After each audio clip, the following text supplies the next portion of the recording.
pengenalan lingkungan sekolah hari ketiga.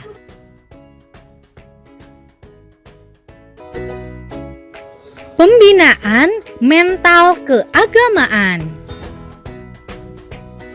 Assalamualaikum teman-teman, berjumpa lagi dengan Tina. Teman-teman, kali ini kita akan belajar mengenai sholat. Nah, teman-teman, kenapa ya kita sebagai seorang muslim harus mengerjakan sholat?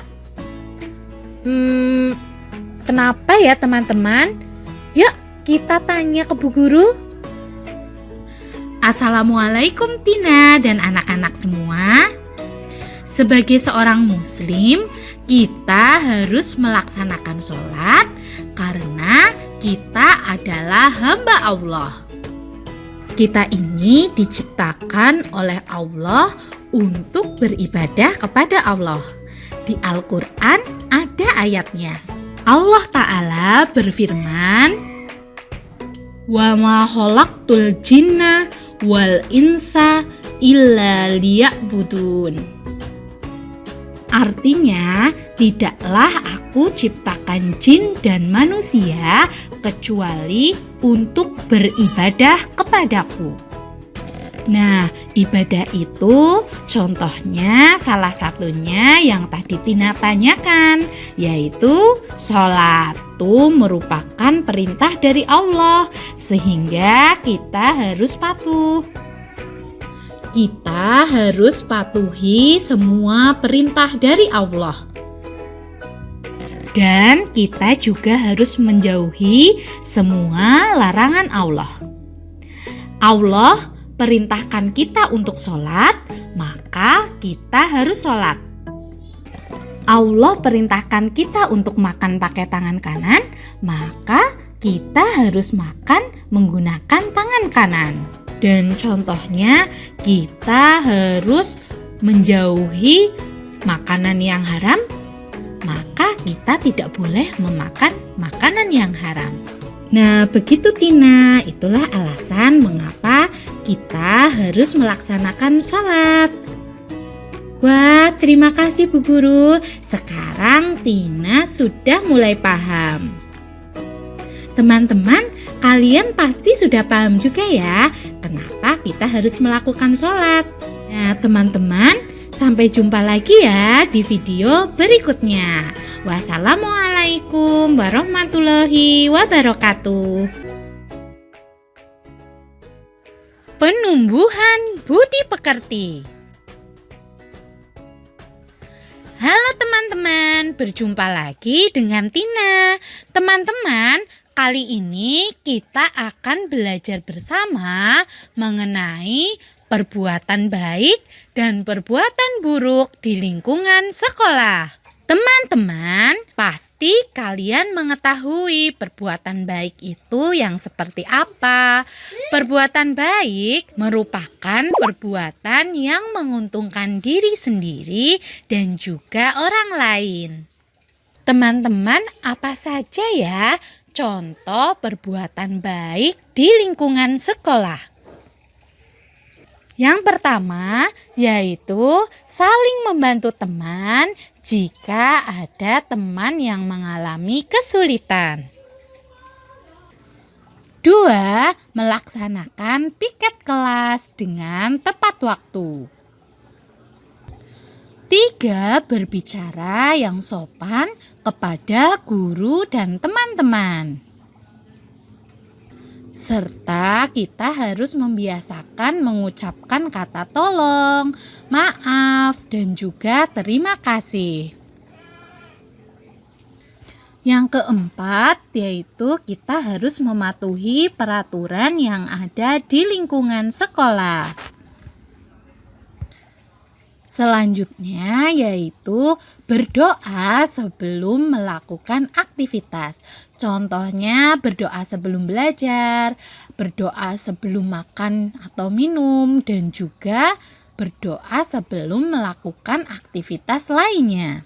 Nah teman-teman, setelah kita tahu apa itu perbuatan baik, sekarang ayo kita mengetahui apa saja ya perbuatan buruk.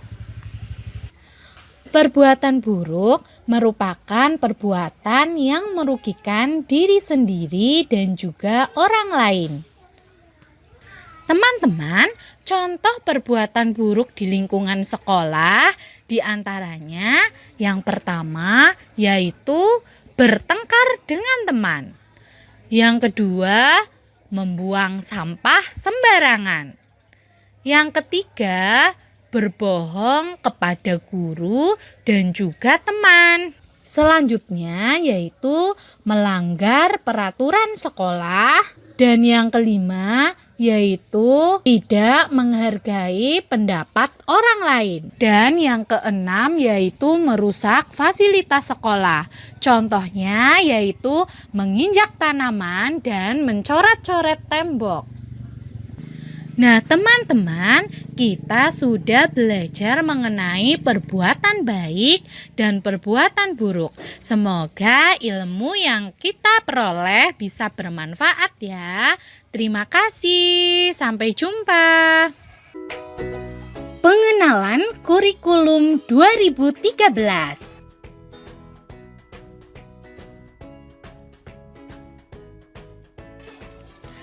Halo teman-teman, kali ini kita akan belajar mengenai kurikulum 2013. Apa itu kurikulum 2013?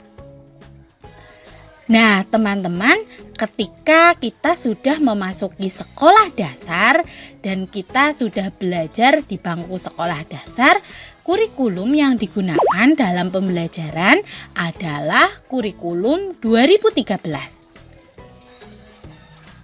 Teman-teman, kurikulum 2013 akan membantu kita dalam belajar. Pembelajaran dengan menggunakan kurikulum 2013 sangat menyenangkan loh teman-teman, karena Bapak dan Ibu guru akan membimbing kita untuk belajar materi pembelajaran di sekolah dengan cara yang menyenangkan. Teman-teman, kurikulum 2013 merupakan sebuah pembelajaran yang menekankan pada aspek perubahan perilaku dan kompetensi yang berimbang antara sikap, keterampilan, dan pengetahuan, di samping cara pembelajaran yang holistik dan menyenangkan. Aspek penilaian dalam kurikulum 2013 terdiri dari 3. Yang pertama yaitu sikap, yang meliputi penilaian spiritual dan juga sosial. Yang kedua yaitu aspek pengetahuan, yang di dalamnya meliputi faktual, konseptual, prosedural, dan metakognitif, serta kecakapan berpikir.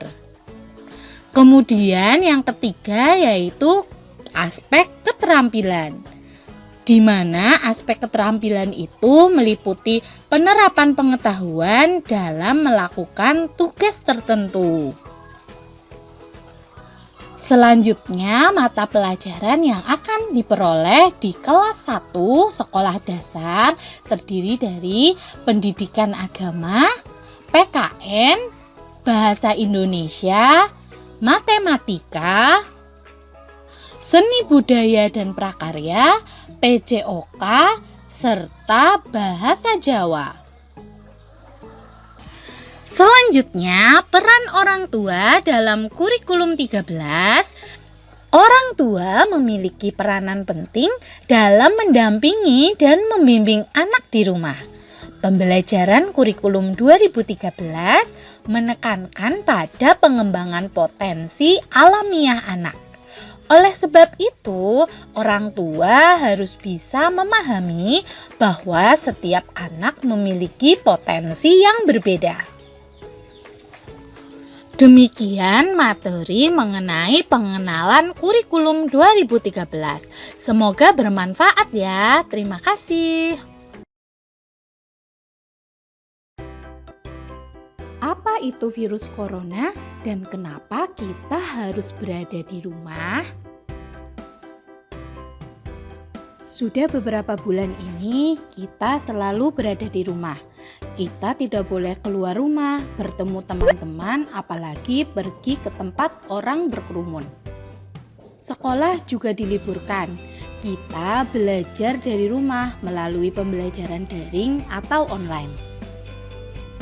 Nah, teman-teman, apa itu pembelajaran daring atau pembelajaran online? Pembelajaran online adalah pembelajaran interaktif berbasis internet.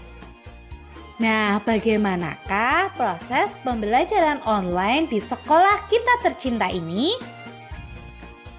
Yang pertama yaitu adanya ruang kelas dalam bentuk grup WhatsApp online. Grup WA dipilih agar mempermudah dalam mengakses informasi bagi seluruh peserta didik. Yang kedua, adanya jadwal pembelajaran. Jadwal pembelajaran akan Bapak dan Ibu guru informasikan di masing-masing grup WA di setiap kelas. Yang ketiga yaitu pemberian materi dan penugasan secara online. Setiap materi yang diberikan oleh Bapak dan Ibu guru akan disampaikan di masing-masing grup WA. Materi dapat berupa modul ataupun link video yang bisa anak-anak akses melalui online. Penugasan akan Bapak Ibu guru sampaikan melalui grup WA. Yang keempat, evaluasi pembelajaran secara online. Evaluasi ini dapat dilakukan melalui pemberian tugas secara online ataupun pengerjaan soal secara online menggunakan Google Formulir. Selama pembelajaran, kita akan dipandu oleh Bapak dan Ibu guru. Teman-teman, selama pembelajaran online, kalian bisa dibantu oleh ayah dan ibu ketika belajar dari rumah.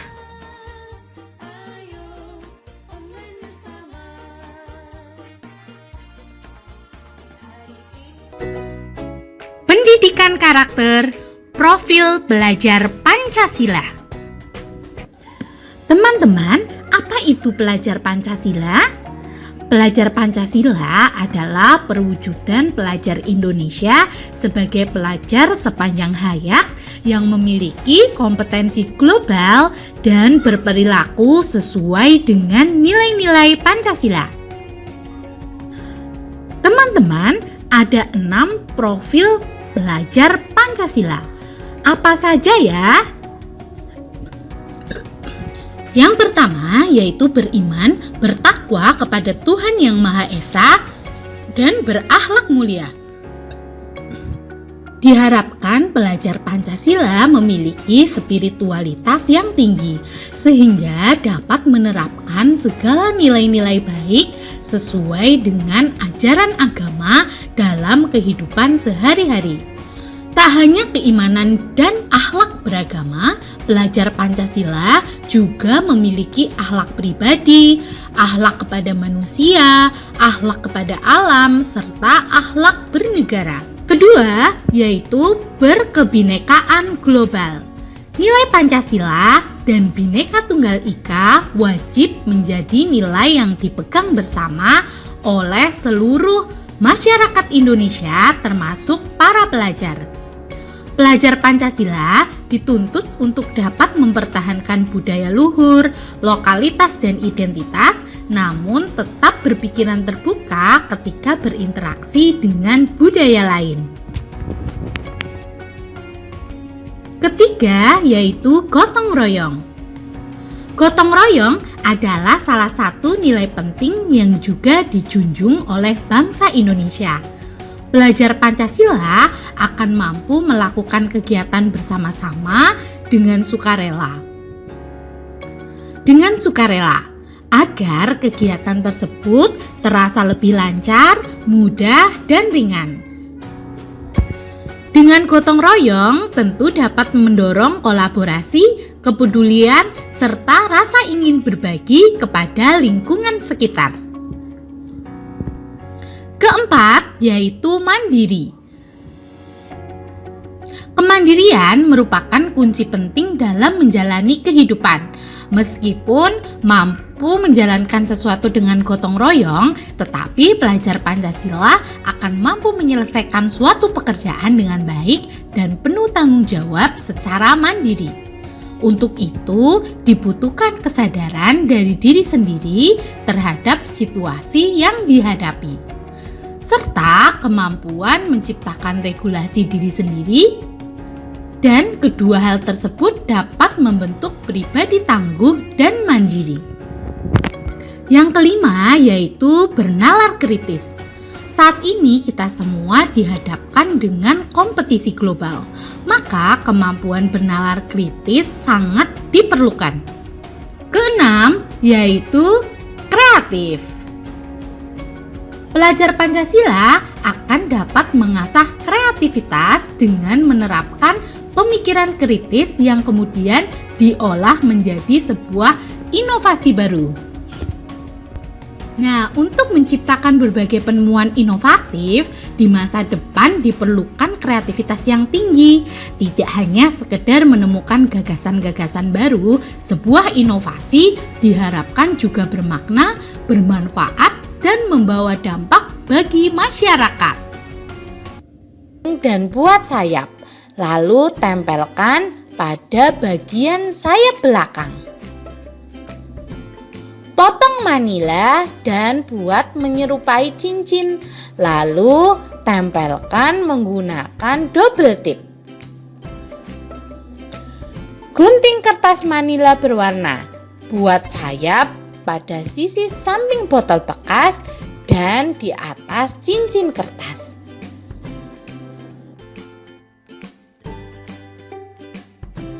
Gunting kertas membentuk lingkaran kecil, buat saja 6, lalu tempelkan pada bagian atas pesawat.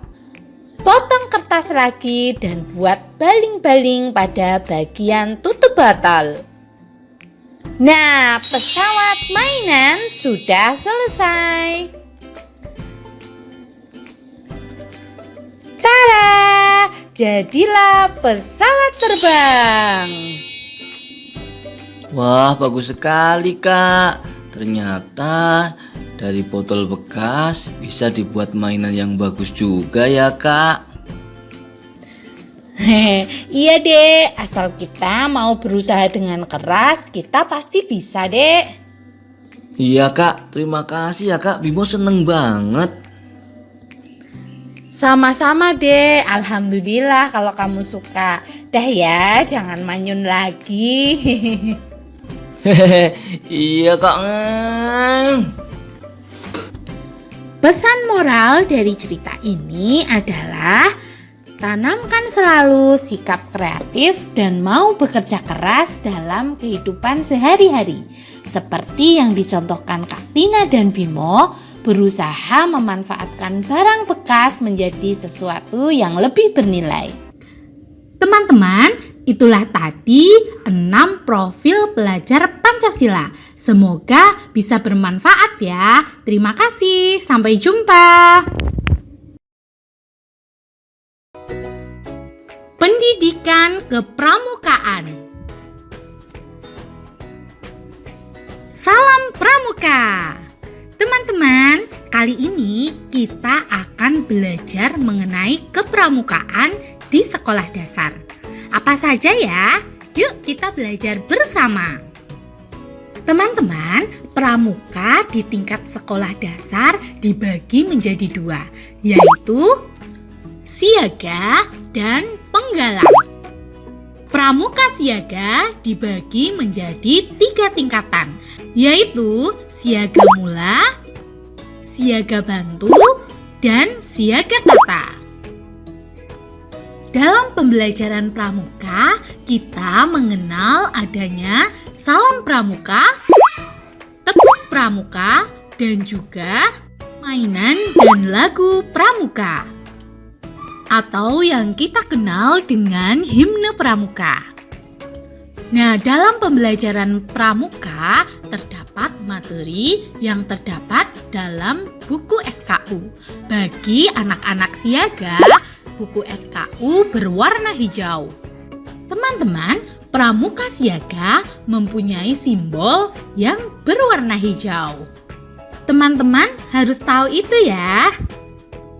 Nah, teman-teman, berikut ini akan ditampilkan contoh pakaian pramuka untuk siaga putra dan juga siaga putri. Perhatikan ya, teman-teman.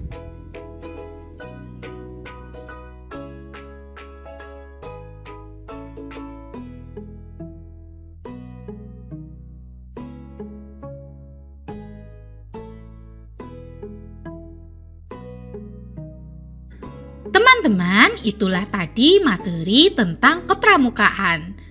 Terima kasih, sampai jumpa.